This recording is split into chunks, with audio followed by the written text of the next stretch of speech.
Hello everyone, it's Jean from the Inky Studio. Welcome back. So nice to see you here. I'm starting a new project and this one is going to be a file folder folio, and I haven't done one for a very long time.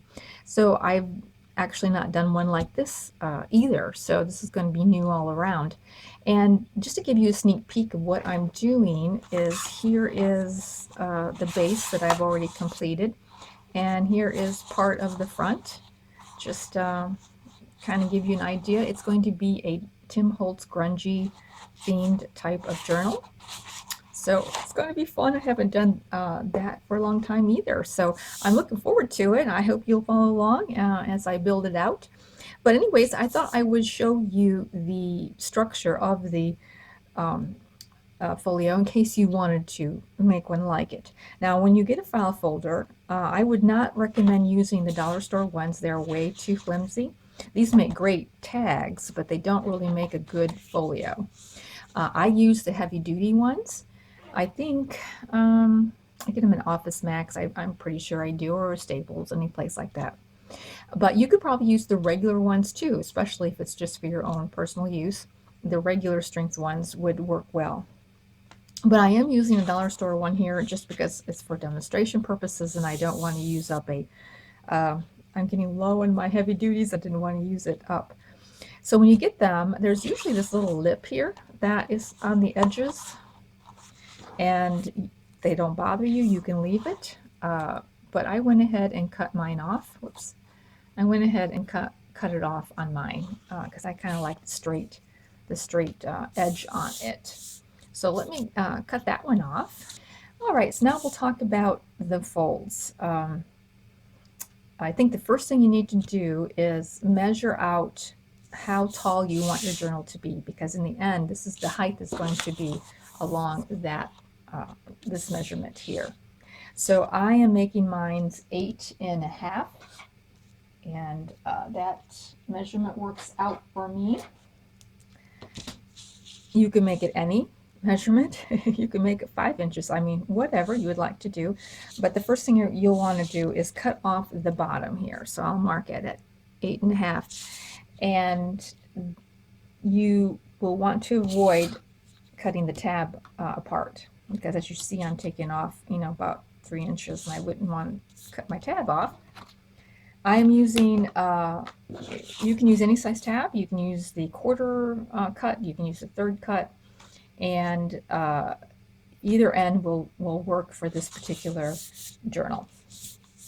And so I'm just going to cut this off really fast. And so now I have the height of my journal. Save this, because these will make really good pockets and tags and all that kind of stuff, so don't throw it out. Now I'm going to use this as part of my middle spine as a fold, because of course this is a pretty permanent fold in here and you don't want to go against it.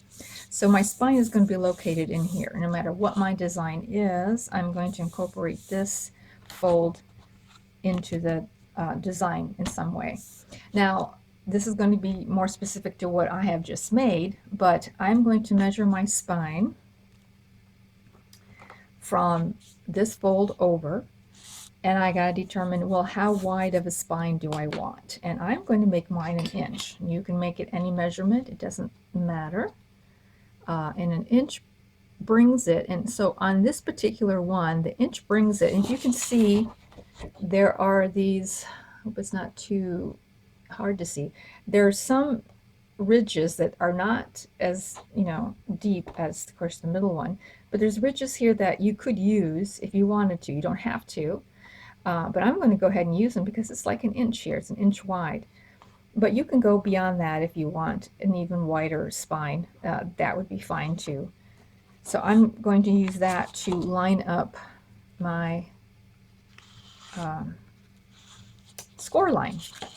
So let me get that scored. Now I'm using a scoreboard, and you don't have to. You could use a ruler and a stylus pen, and especially if you were like on a book or something that was a little soft, you could really get a good score line that way, depending on how thick your file folder is. But I'm just going to go ahead and I'm just going to use the scoreboard to get in there. Let me line up that line. And I'm just going to get in there and get that done. So now I have an inch spine. Of course, I want to fold it over and give it a good burnish, like so. So this is going to be my spine. Now I'm going to determine the width of my journal. How wide do I want it to be? Once I've got the measurement of my spine in, I'm going to do the width. And the width is going to come out on each side of the spine, of course. And I am going to choose 4.5 inches. And that is right about here. So I'm going to put a tick mark on that side, and I'm going to put a tick mark on this side. Now, as you can see, if I chose a wider measurement, I would start eating up into this area where I want to make a flip here as well, and over here. So I don't want to make them too wide, and I just discovered that the 4.5 just works out for me pretty good. So I'm going to go ahead and put a score down that particular measurement, like so. And now I have the width of my, and 4.5 inches from that point. And as you see, I'm really not using this here. I'm using my ruler to mark out where I want to put the score line at. It's just easy. I don't have to figure out any math on top of those measurements. So there we have the width of our journal. Now this is going to fold over, if you want to demonstrate. This side here is going to fold over the whole journal. Let's see if I can get it up like that. It's going to fold over the front part there. All right, and this is just going to be a small flip out. Okay, so I've got these done, and now on here I'm making a small spine. And I'm making a small spine because I'm going to be putting ephemera and stuff inside this fold. And if I don't add a little bit to this spine, it's going to really, it won't fold over nicely. It'll bulk out a little bit. So I'm going to add a 1/4 inch spine.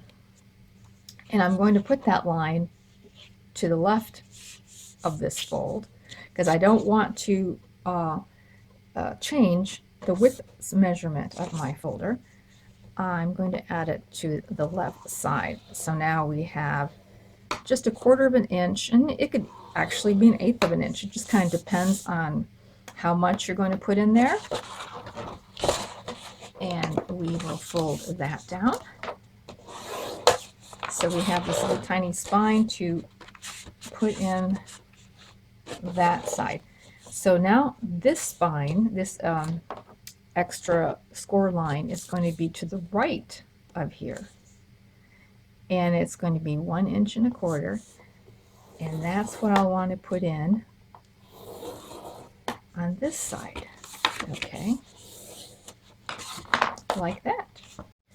And so now we have room not only to take up what is here, but now I can add a little bit into this area as well, so that when you fold it over, you see we have a 1/4 inch.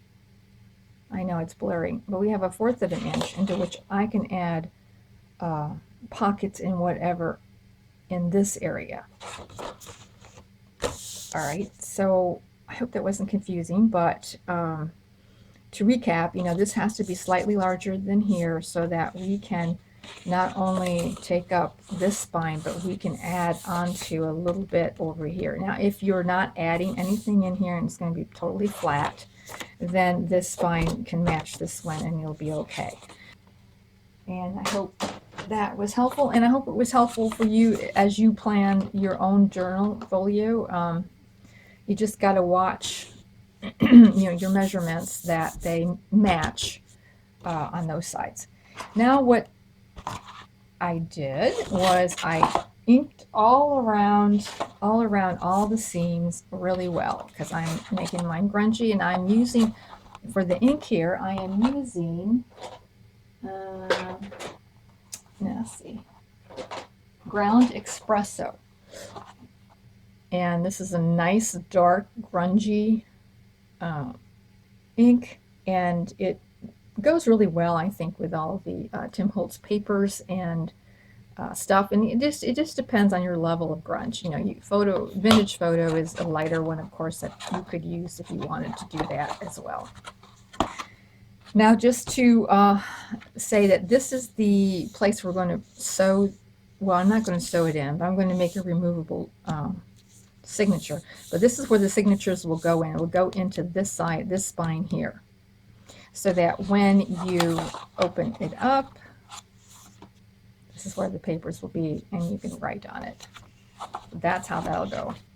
What I did here on each spine is I glued down some heavy cardstock. Now this is from the back of a pad of paper. The backing you sometimes get. You don't really get it anymore because they really have cut costs. But that's what this is. But you can use like a cereal box and make a little strip to glue in between that score line to really shore up this particular area of the spine. Over here I used some leftover file folder, what we cut off on the bottom. I glued that in over here. It doesn't have to be quite as heavy because this is going to take a lot more strain. So maybe you'll want to even double up on the food box cardboard. It just depends on how heavy that is, but you do need something rather heavy over there. And that's what I did over here, is I just put in the file folder and shored up this spine. This one is fine. Now, after you've done that, I would recommend putting something in for the seams, because these seams are going to get a lot of folding, and you can use tape, you can use masking tape, you can use glue and some Tyvek, something that is kind of strong. And what I'm going to be doing is I'm going to be using fabric. So I have some Tim Holtz fabric here, and I think I got one more of this left in my shop. I don't know. This is becoming more difficult to find. But I'm going to be putting in that because I think, I think using Tim Holtz fabric, it should go with the Tim Holtz paper, right? And it's very simple. I am going to just glue down to use fabric. And I think this is probably a good way to do any of it, is I'm going to first of all glue the spine. Right? I'm going to glue just down the spine area there. And I'm using glitter glue. You certainly could use Fabri-Tac. If you use Fabri-Tac, I would say that you need to, make sure the lumps and bumps are out of it, by taking an old card or something and scraping it down. But I'm going to do this middle part first. And I have hand torn my piece because I think it kind of helps to make this less of a ridge, because it kind of like fades out a little bit, but I don't think it's that big of a deal. You certainly can just cut a piece. So you'll want to glue in that spine. Let it set for a minute or two. And so I'm just going to come over here and put some more in that, specifically right in that fold area, and then go back over with the glue. And it doesn't matter if I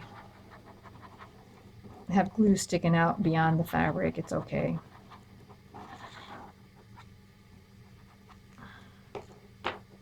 And as I fold it here, I'm going to run the bone folder right inside that groove and gently press it out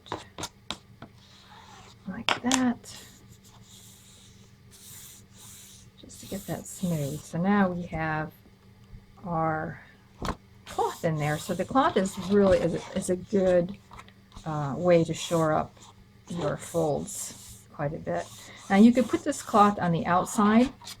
I didn't want to do that because I have another thing I'm doing here, but I went ahead and put it on the inside. I would have to say that it might even be better to put it on the outside than the inside. I don't know, if you want it to be decorative, you would see it a lot nicer on the outside. But this works too, and either way will work, absolutely. You can, whatever your preference is, it will be good. Now you can go back in and, you know, see any areas, especially up here on top. This is the most important area. You want to make sure it's glued down. This area isn't so important because you'll be putting paper over it anyways. All right, so that is what I've done here. And I made it just like, you know, 1/2 inch or 3/8 of an inch, oh, probably a good 1/2 inch, wider than the fold on the spine there. You want to come out a little bit with that. So I will go ahead and I will do this part off camera, but that is basically how you want to do it. Now, if you want to put the cloth on the outside because you want the decorative, then you need to decide, you know, I'm going to be putting this topper on. Now, do I want the cloth to come over this? Then you'll have to be putting the cloth on after you've glued down your bases.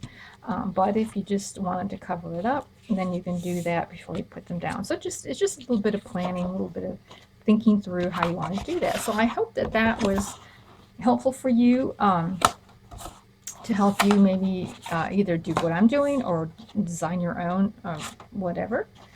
I will go over what I'm doing with the topper really fast in case you want to know about that. So I've cut a piece, of course, and I've cut it just, you know, a tiny bit more narrow than the top of it. So you can see there's a little bit peeking all the way around, and you know, I like that look, but also if you go too close to the very edge, then this has a tendency to lift up. So I like to come in just a little bit. And of course I've sewn around it for decoration, but you don't have to do that. I've taken 2 envelopes, and these are 2 craft envelopes. I like craft envelopes because not only do they have that grungy look to them, but they're nice and sturdy. They're very sturdy. And of course I sewed around the paper before I glued it on. And this is a printable, and it's on just regular paper. Well, it's premium paper. It's like 27-pound paper, but it's not the scrapbook paper. But however, you can use anything you want. I've done that now because, so eventually I'm going to be gluing the flaps here into the inside of this panel. But since this is on the top, I did not want this to be flapping around. So that when you, like, when you open up the journal and you go to write, you're going to be, you know, putting this over and dealing with all this flap, you know. Therefore, I put in these this little tie. So I punched out two little craft circles, glued them together for each one. I put a hole. Here I was able to put the hole really easy right in this area of the envelope, and I just covered it up with paper after I put the brad in it. But on this one, I had to poke a hole in it, and then kind of, once I've got my brad in, I had to kind of work with it here on the inside. And then after I got the brad in, I covered that up with a piece of tape so that when I put my ephemera in, it won't be caught on that brad. So that's how I constructed that, so that when this gets put together and sewn in, then all we have to do is just wrap around those little ties there to keep all the envelopes down and to keep them from flapping open when we open up our journal. So that's what I did there, just in case, you know, you wanted to know how that went. Anyhow, so thank you so much for viewing. I really do appreciate your comments, even if you just put in a smiley in the comments or a couple of hearts or whatever you want to put in it. That alone helps my channel a lot. So that, you know, because now YouTube is it's rewarding creators as to how much viewers are responding to the videos. And this is just not me, it's all of us. Any creator, if you just put in a happy face and make it a comment, it counts as a comment and it counts as engagement. So the logarithm of YouTube will promote that video because it is getting engagement. So even if you just do that, that would just be wonderful, it'd be awesome. But I do so appreciate those that regularly comment. You're just so sweet and you're so giving of your time, and it does not go unnoticed. I do appreciate it. Anyway, so I will be working on this and probably another project. I might be doing two simultaneously as I go along here. And so we'll be talking to you real soon. Take care. Bye.